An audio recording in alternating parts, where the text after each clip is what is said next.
Jemaat yang terkasih dalam nama Tuhan Yesus Kristus, kita akan kembali dengar-dengaran firman Tuhan pada hari ini.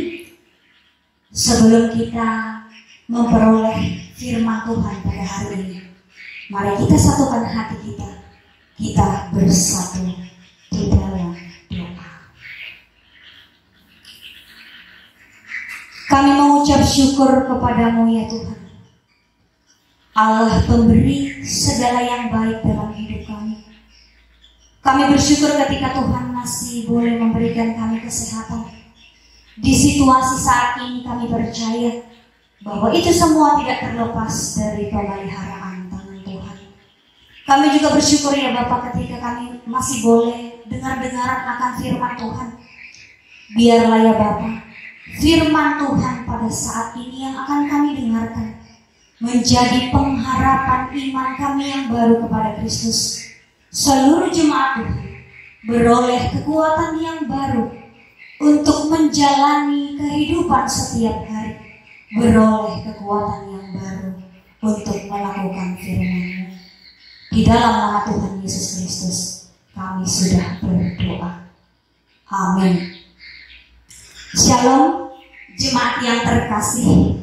Di dalam nama Tuhan Yesus Kristus, kita bersyukur jikalau hari ini Tuhan memperkenankan kita kembali untuk mendengarkan firman Tuhan.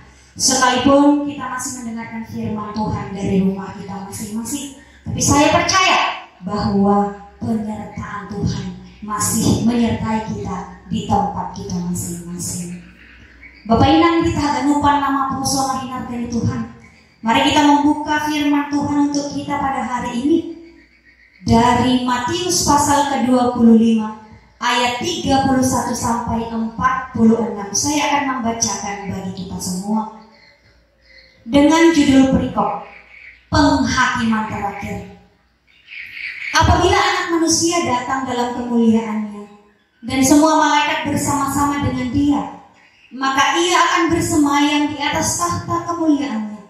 Lalu semua bangsa akan dikumpulkan di hadapannya, dan Ia akan memisahkan mereka seorang daripada seorang, sama seperti gembala memisahkan domba dari kambing, dan Dia akan menempatkan domba-domba di sebelah kanannya dan kambing-kambing di sebelah kirinya. Dan raja itu akan berkata kepada mereka yang di sebelah kanannya, "Mari, hai kamu yang diberkati oleh Bapa-Ku, terimalah kerajaan yang telah disediakan bagimu sejak dunia dijadikan. Sebab ketika aku lapar, kamu memberi aku makan. Ketika aku haus, kamu memberi aku minum.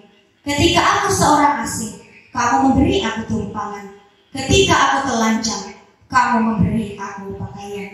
Ketika aku sakit, kamu merawat aku. Ketika aku di dalam penjara, kamu mengunjungi aku." Maka orang-orang benar itu akan menjawab Dia katanya, "Tuhan, bila manakah kami melihat Engkau lapar dan kami memberi Engkau makan? Atau haus dan kami memberi Engkau minum? Bila manakah kami melihat Engkau sebagai orang asing dan kami memberi Engkau tumpangan? Atau telanjang dan kami memberi Engkau pakaian? Bila manakah kami melihat Engkau sakit atau dalam penjara dan kami mengunjungi Engkau?"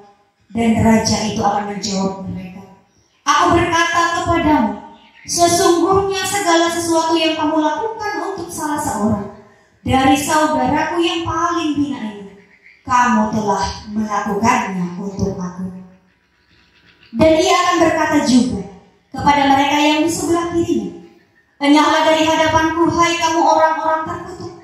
Enyahlah ke dalam api yang kekal yang telah sedia untuk iblis dan malaikat-malaikatnya. Sebab ketika aku lapar, kamu tidak memberi aku makan. Ketika aku haus, kamu tidak memberi aku minum. Ketika aku seorang asing, kamu tidak memberi aku tumpangan. Ketika aku telanjang, kamu tidak memberi aku pakaian. Ketika aku sakit dan dalam penjara, kamu tidak merawat aku." Lalu mereka pun akan menjawab Dia katanya, "Tuhan, bila manakah kami melihat Engkau lapar atau haus, atau sebagai orang asing, atau telanjang, atau sakit, atau dalam penjara dan kami tidak melayani Engkau?" Maka Ia akan menjawab mereka, "Aku berkata kepadamu, sesungguhnya segala sesuatu yang tidak kamu lakukan untuk salah seorang dari yang paling hina ini, kamu tidak melakukannya juga untuk aku. Dan mereka ini akan masuk ke tempat siksaan yang kekal, tetapi orang benar ke dalam hidup yang kekal. Demikian firman Tuhan. Sekali lagi saya mau sapa seluruh jemaat Tuhan yang ada di rumah pada saat ini, yang akan mendengarkan firman Tuhan hari ini. Shalom Bapak Inang, nama Poso ingatkan Tuhan. Andohara, saya berharap bahwa semua kita dalam keadaan sehat sukacita, jasmani dan rohani. Amin. Tema kita hari ini adalah penghakiman terakhir, atau dalam kalender gerejawi disebut ujung tahun Korea, peringatan Bani Namate. Tema kita hari ini adalah sangat penting karena pada saat kedatangan Yesus kedua kali nanti kita akan menghadap tahta pengadilan Tuhan untuk mengalami penghakiman terakhir yang memastikan tempat kita apakah di surga yang kekal atau di dalam api yang kekal seperti firman Tuhan. Untuk itu Bapak Inang, kita akan lupa nama Poso. Mari kita membahas 4 pertanyaan seputar penghakiman terakhir. Yang pertama, siapakah hakim itu dan kapan terjadinya penghakiman yang terakhir itu? Ini akan kita peroleh jawabannya pada ayat yang ke-31 ketika dikatakan, saya akan bacakan bagi kita semua. Apabila anak manusia datang dalam kemuliaannya dan semua malaikat bersama-sama dengan dia, maka ia akan bersemayam di atas tahta kemuliaannya. Dari ayat 31 ini kita tahu bahwa penghakiman terakhir itu hakimnya adalah anak manusia, yang bukan lain adalah Tuhan Yesus sendiri, yang datang untuk kedua kalinya dengan kemuliaannya sebagai hakim tunggal yang akan menghakimi semua manusia dan yang memiliki kuasa untuk menghakimi secara adil. Dan penghakiman terakhir itu terjadi ketika kedatangan Yesus kedua kalinya, di mana tidak ada seorang pun yang tahu kapan waktunya. Disebutkan sebelum teks ini dalam Matius 24 ayat 36 dikatakan, tapi tentang hari dan saat itu tidak seorang pun yang tahu, malaikat-malaikat di surga tidak dan anak pun tidak, hanya Bapa sendiri. Lalu pertanyaan yang kedua, Bapak Inang, nama Poso hindarkan Tuhan, siapa yang akan dihakimi pada hari penghakiman terakhir itu? Kita menemukan jawabannya pada ayat ke-32 dan ayat 33. Dari ayat 32 kita dapat menyimpulkan bahwa orang-orang yang dihakimi yaitu semua bangsa, semua orang di dunia ini yang ketika mati akan diperhadapkan kepada hakim itu. Lalu hakim itu akan memisahkan mereka menjadi 2 kelompok yang diumpamakan, yang digambarkan dengan kelompok domba dan kelompok kambing. Kelompok domba akan ditempatkan di sebelah kanan hakim itu. Itu artinya dalam Alkitab, domba merupakan gambaran yang sering dipakai, dan dalam Alkitab merupakan gambaran sebagai tempat yang terhormat, sama seperti Yesus yang duduk di sebelah kanan Allah Bapa. Sementara kelompok kambing akan ditempatkan di sebelah kiri hakim tersebut. Kenapa Yesus mengumpamakannya dengan seekor kambing? Karena hewan itu adalah gambaran hidup manusia yang memiliki sifat bakat liar, tidak terkendali, tidak terpelihara, mudah hilang dari kumpulan. Domba dalam Alkitab adalah gambaran pengikut Yesus, seperti yang banyak dijelaskan dalam teks Alkitab yang lain, bahwa Yesus adalah gembala kita dan kita adalah domba-domba yang mengikuti Yesus. Dan kelompok kambing itu adalah gambaran orang-orang yang bukan pengikut Yesus dan orang-orang yang tidak menunjukkan buah imannya. Lalu siapa yang akan dihakimi nanti? Yaitu semua manusia yang terdiri dari 2 kelompok tadi, yaitu kelompok domba sebagai pengikut Yesus dan menunjukkan imannya, serta kelompok kambing yang bukan pengikut Yesus dan tidak menunjukkan imannya melalui perbuatannya. Lalu pertanyaan yang ketiga, apa putusan hakim kepada kelompok domba itu? Kita akan menemukan jawabannya pada ayat 34 sampai 36. Dikatakan bahwa kepada kelompok domba yang di sebelah kanan itu, Allah memberi mereka hidup yang kekal atau kerajaan surga.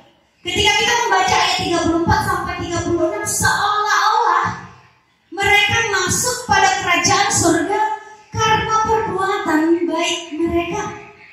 Karena perbuatan baik mereka kepada Yesus, yaitu apa dikatakan? Ketika mereka memberi Yesus makan saat lapar, memberi Yesus minum saat haus, memberi tumpangan saat menjadi orang asing, memberi pakaian ketika telanjang, melawat dan mengunjungi ketika sakit dan sedang dalam penjara. Seolah-olah mereka masuk ke dalam kerajaan surga karena perbuatan baik mereka. Pada ayat 37 sampai ayat 39, kelompok domba itu bertanya, kapan mereka melakukan seluruh kebaikan itu kepada Yesus? Lalu Yesus menjawab pada ayat yang ke-40. Dan raja itu akan menjawab mereka, aku berkata kepadanya, sesungguhnya segala sesuatu yang kamu lakukan untuk salah seorang saudaramu yang paling hina ini, kamu telah melakukannya untuk aku. Dari ayat 40 ini Bapak Ibu kita tahu bahwa Yesus melihat segala perbuatan baik yang dilakukan oleh kelompok domba itu kepada saudara-saudara Yesus yang paling hina, yaitu orang-orang yang lemah dan menderita. Dan Yesus memandang itu sebagai perbuatan baik yang tertuju pada pribadi Yesus. Lalu, apakah itu berarti bahwa kelompok domba itu masuk ke dalam kerajaan surga karena perbuatan baik mereka? Ini penting Bapak Ibu kita lupa. Jawabannya tidak. Kalau begitu, apa yang menyebabkan kelompok domba itu masuk ke dalam kerajaan surga? Mari kita lihat kembali pada ayat 37a. Saya akan bacanya. Maka orang-orang benar itu akan menjawabnya. Kita garis bawahi orang-orang benar itu. Siapakah kelompok domba tadi? Mereka itu adalah orang-orang benar. Dari sini kita tahu bahwa kelompok domba itu masuk kerajaan surga karena mereka adalah orang-orang benar. Alkitab menjelaskan tentang orang benar ini dalam Roma 3 ayat 23 sampai 24. Saya akan bacakan. Karena semua orang telah berdosa dan telah kehilangan kemuliaan Allah, dan oleh kasih karunia telah dibenarkan dengan cuma-cuma karena penebusan dalam Kristus Yesus. Itulah keterangan orang-orang benar. Jadi orang-orang benar di sini adalah orang yang tadinya berdosa dan kehilangan kemuliaan Allah, namun telah mengalami penebusan dalam Yesus oleh kasih karunia Allah. Roma 5 ayat 1 juga menyebutkan bahwa orang benar itu adalah orang yang dibenarkan oleh kasih karunia karena iman atau karena percayanya kepada Yesus. Jadi bukan karena perbuatan baiknya. Dari sini kita menyimpulkan Bapak Ibu kita kelupan bahwa orang benar itu adalah setiap orang yang percaya pada Yesus, yang dosa-dosanya sudah diampuni dan menerima hidup yang kekal. Jadi jelas bahwa domba-domba itu masuk kerajaan surga karena mereka orang-orang benar yang percaya kepada Yesus. Namun, mengapa tadi Yesus mengaitkan perbuatan baik mereka terkait pada perlakuan mereka kepada orang-orang yang lemah dan menderita tadi? Di sini Yesus mau mengingatkan bahwa bukan perbuatan baik itu yang menyelamatkan, namun perbuatan baik itu adalah buah atau tanda bahwa mereka adalah orang benar yang sudah percaya kepada Yesus. Dengan kata lain, orang yang sudah percaya itu pastilah punya kerinduan untuk berbuat baik pada sesamanya. Mulai dari perkara yang kecil sampai kepada perkara-perkara yang besar. Memperhatikan orang-orang yang lemah menderita, memperhatikan kebutuhan dasar mereka, yaitu memberi makan, minum, pakaian, tumpangan, dan juga memberi perhatian. Namun apakah perbuatan baik itu tidak ada artinya Bapak yang kita akan lupa nanti harganya Tuhan? Untuk itu mari kita lihat putusan hakim berikutnya pada ayat yang ke-34 dikatakan seperti ini. Hai kamu yang diberkati oleh Bapakku. Artinya hakim itu memberi berkat atau upah di sorga pada kelompok domba itu. Terpuji Tuhan.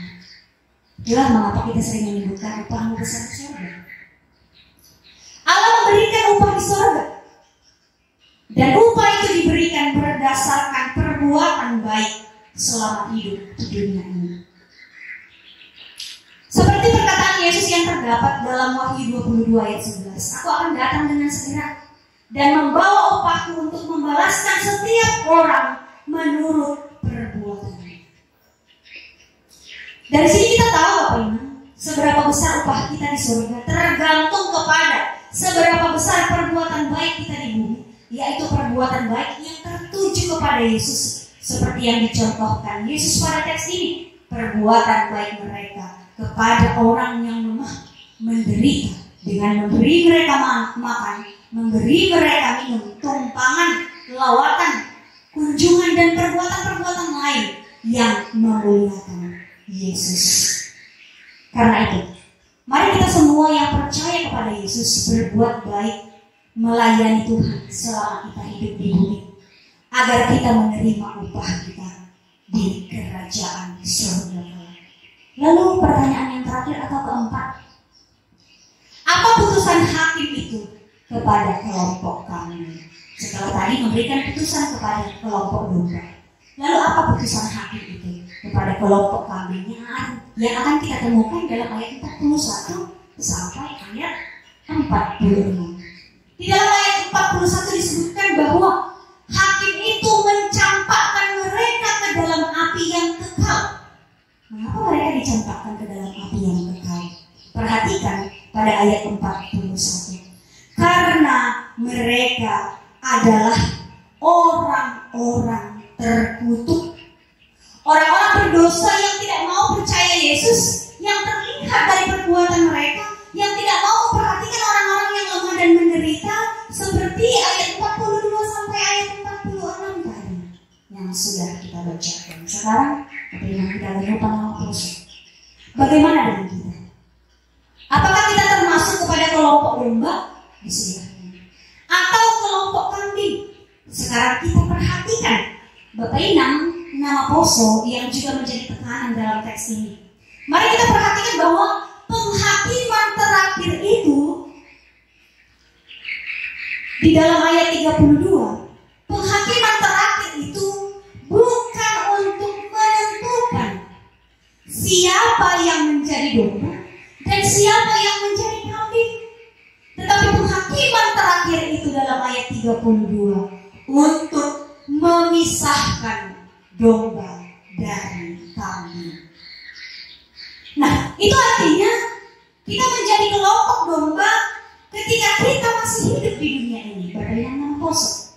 Ketika kita percaya dan menerima Yesus selama masih hidup, karena itu selama kita hidup di dunia ini, mari kita memastikan bahwa kita sudah menjadi kelompok-kelompok domba, yaitu dengan cara percaya dan menerima Yesus dan menunjukkan iman yang hidup melalui perbuatan kepada orang-orang yang lemah, yang menderita, yang sangat membutuhkan, sehingga pada penghakiman terakhir itu kita dibawa ke dalam kerajaan surga kepada hidup yang kekal. Demikian juga, mari kita memastikan selama kita hidup di dunia ini, kita melakukan segala perbuatan baik dan mengasihi sesama, khususnya mereka yang lemah dan menderita, sebagai tanda kasih kita kepada Yesus.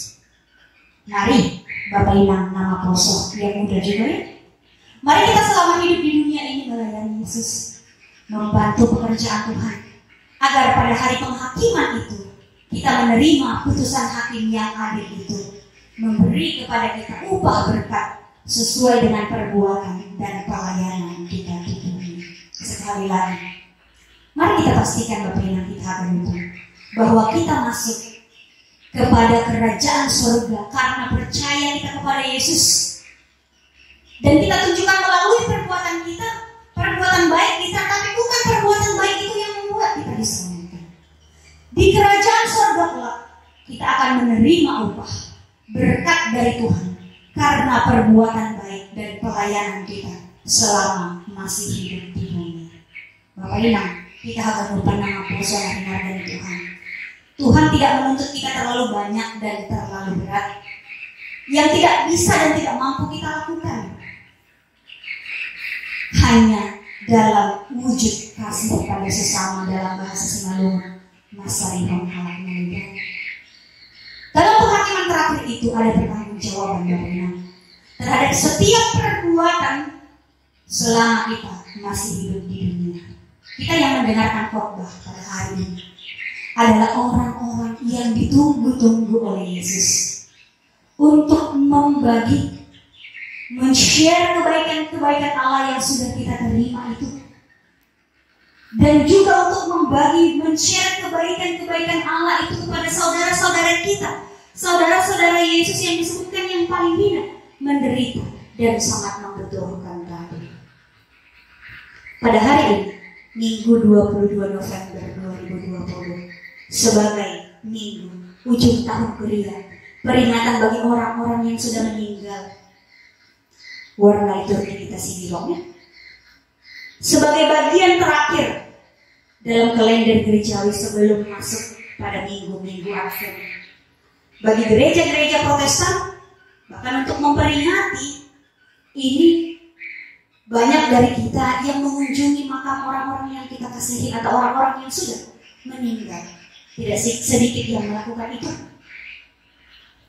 Minggu peringatan bagi Namate ini, peringatan bagi orang-orang yang sudah meninggal atau ujung tahun kuliah ini juga bukan hanya supaya kita memperingati mereka, orang yang sudah kita kasihi, yang sudah meninggal terlebih dahulu, tapi juga mengingatkan kita yang hidup bahwa kita akan menghadapi kematian juga. Dikatakan kematian itu soal pangan kobornya, bahwa waktu hidup ini terbatas. Mereka yang sudah meninggal itu tidak punya waktu lagi untuk melakukan perbuatan iman mereka. Tapi kita yang masih hidup ini masih punya waktu untuk menunjukkan iman percaya kita. Karena itu kita diingatkan oleh firman Tuhan dalam minggu ujung tahun kuliah ini untuk terus mempersiapkan diri menghadapi penghakiman yang terakhir itu. Dan kita sama-sama berharap bahwa kita adalah kelompok domba yang tentunya yang diselamatkan karena anugerah Allah melalui iman dan menunjukkan melalui perbuatan setiap hari yang baik yang tertuju kepada Kristus. Terberkatilah kita seluruhnya dan termulialah nama Tuhan. Amin. Kita berdoa. Kami bersyukur ya Tuhan untuk pendengaran firman-Mu pada hari ini. Kami boleh kembali diingatkan oleh firman-Mu ya Bapa. Untuk apa kami hidup? Bahwa kami hidup juga karena anugerah Tuhan. Dan kami sudah diselamatkan oleh Tuhan dengan cuma-cuma melalui iman kami. Karena itu sudah kewajiban kami ya Bapa untuk menunjukkan buah iman keselamatan itu melalui perbuatan kami. Tuhan yang menolong kami melakukan firman-Mu, menunjukkan buah-buah iman kami ya Bapa melalui berbagi pada orang lain. Masarihon anak nalegan, karena itulah yang Tuhan kehendaki dari kehidupan kami. Terberkatilah kami seluruhnya melalui pendengaran firman-Mu. Tuhan menguatkan kami melakukannya. Kami percaya di tengah-tengah situasi hidup kami pada saat ini, Tuhan tidak pernah berhenti memelihara kami, menguatkan kami, mencukupkan kami, sehingga kami sebagai orang-orang percaya senantiasa bersyukur dalam setiap musim dan cuaca hidup ini. Terpujilah Tuhan. Kami serahkan seluruh jemaat Tuhan ini ke tangan Tuhan. Tuhan yang tetap memberkati. Dalam Kristus Yesus kami sudah berdoa. Amin. Selamat hari Minggu bagi kita semua. Jemaat yang terkasih dalam nama Tuhan Yesus, terberkatilah kita seluruhnya, terlebih di tengah-tengah situasi yang sedang kita hadapi saat ini. Tuhan Yesus memberkati. Shalom.